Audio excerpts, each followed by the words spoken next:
I'm Danny Fry, filling in for Nathan Believe today. Welcome to Dozer Park, and welcome to our fans watching on MILB.TV. Beautiful night for baseball, really heated up from yesterday, and guy who really heated up on the mound for the Peoria Chiefs is sitting next to me. Robbie Gordon got the win. 3 innings in Game 2 of the doubleheader. Robbie, thanks for joining the show.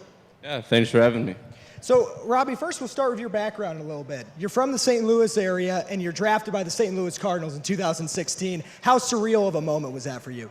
Yeah, that was a pretty awesome moment for both me and my family. You know, growing up a Cardinals fan, I always dreamed of playing professional baseball, let alone for the Cardinals, and having that come true is truly something special.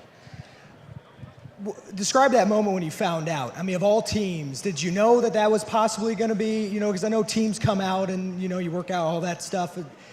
Did you know that was going to be a possibility, or what are the odds?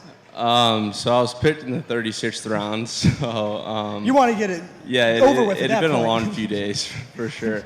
And at that point, I was just kind of hoping any team would take me, and I really didn't think I was going to get selected. And actually found out through my pitching coach back home, Todd Stein. He called me up and was freaking out, saying, the Cardinals had drafted me, and I hadn't gotten a feed update yet on Twitter. And while I was on the phone with him, I got a call from the Cardinals, and they told me the news. So you had a little bit of a warning there before then. Yeah. That's good. Well, you talk about from the St. Louis area, pitched in the St. Louis area too, at Maryville University. And what went into that decision? It was probably comfortable to pitch it someplace pretty much around your backyard. Yeah. So I played junior college first and got injured there, and then was lucky enough to get the option to go to Maryville and play there, so stay close to home, and it's a great conference there, and it was a lot of fun. Now, isn't your Instagram handle, is it Robbie STL? Yeah. Did that happen after the Cardinals picked you, or is that something that you always had? No, that's something I've always had, and the number 3 is I'm the 3rd, so yeah. Good. Robbie Gordon from St. Louis. It makes sense there. You're playing closer to home here now. Came over here to Peoria. It's not a far drive, pretty easy drive up 55 here. Yeah, it's only 3 hours from home. I haven't made the trip yet, but my family has several times, so it's great to have their support. They're actually here this weekend, so. Well, that's awesome. Well, that works out here perfect timing-wise. And let's go back to the game last night. Came in, pitched 3 innings. What was working for you on the mound against Beloit? Yeah, I just had a solid 3-pitch mix. I was on the same page with my catcher, and just being able to throw my changeup and fastball for strikes and show the breaking ball when I needed to. And I had guys, making great plays behind me, so. Now that you're from St. Louis, was there a favorite pitcher growing up? Was it a Cardinal pitcher that you kind of maybe modeled your game off of a little bit? Yeah, my favorite pitcher growing up was Bob Gibson, though I never had the opportunity to watch him live. I recall watching like Matt Morris and Woody Williams constantly pitch for them, and loved watching those guys. And then Jason Isringhausen, again, was another guy that was just so dominant for years for us out of the pen. So. And Jason Isringhausen is a guy that helps with the minor leaguers and stuff. Have you had a chance to talk to him? Yeah, I got the chance to meet him and both Willie McGee. My dad's a huge Willie McGee fan, so after the first time meeting him, I gave my dad a call and was like, hey, guess who I met today? And he was ecstatic. So it's been incredible. The Cardinals, they have tons of guys that are just legendary players that still come around and help out through spring training just throughout the year, and just getting to listen to those guys talk and give advice is truly something incredible. When you first go to meet him, I know you're trying to stay professional and try to learn. Do you ever fanboy out at all? Absolutely. I know. I try to give myself a minute or two before going up and introducing myself, just as I feel like a little kid on Christmas Day. Growing up watching these guys play and actually having the opportunity to meet them now and be wearing a Cardinals uniform is truly something special. Yeah, you got the Cardinal patch right there playing for him. Does that give you a little something extra when you go out to pitch? Yeah, absolutely. I mean, is it hard kind of keep down, goosebumps coming in, especially, in a close game like yesterday, had some moments there, and then the offense helped you out?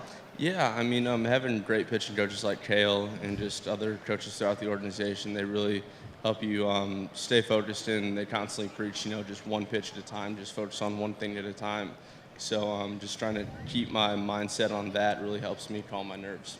Being from St. Louis, what are your other favorite sports teams? Are you an LGB guy? Were you a Rams guy before they moved? What's the story there? Yeah, so I am a Blues fan. I like hockey, although I don't follow it as much as I should. I do enjoy going to the games. I love I love watching hockey games, and I was a Rams fan. Not big football fan. I like college football more than the NFL, so I really don't have an NFL team. When the Rams were here, I supported them. I still support them out there out in LA, but I'm more of a college football fan. So I gotcha. I can respect that there. Do you have earliest baseball memory? Obviously, big with St. Louis. You remember the first Cardinal game that you went to? Or is that something where it was like pretty much right at birth, you're there at Busch Stadium? Yeah, I went to plenty of games growing up. I remember actually one of my fondest memories was I think I was in 6th grade, and I went to a Dodgers-Cardinals playoff game. And I ran into my math teacher at the game, which is priorities for everybody. Yeah, absolutely. Me and my dad, we had seats out in the bleachers, and there's nothing like playoff baseball, let alone in St. Louis. So that's something I'll forever remember. Growing up, play any other sports through high school, and then why'd you kind of focus on baseball?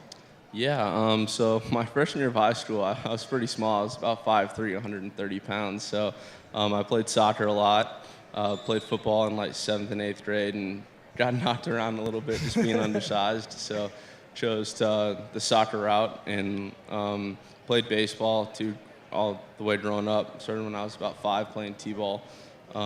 So then as I got bigger, I always had a passion for baseball, and luckily things just kind of took off for me. And now you, along with Ben Yoakley, one of the elder statesmen, I guess you can call it, on the team. Are there any jokes, any razzing that kind of goes on with the locker room, especially when you have these younger guys? I mean, Nolan Gorman, born in the year 2000. Yeah, it's really cool, man. I mean, seeing a young talent like him, that doesn't come around too often.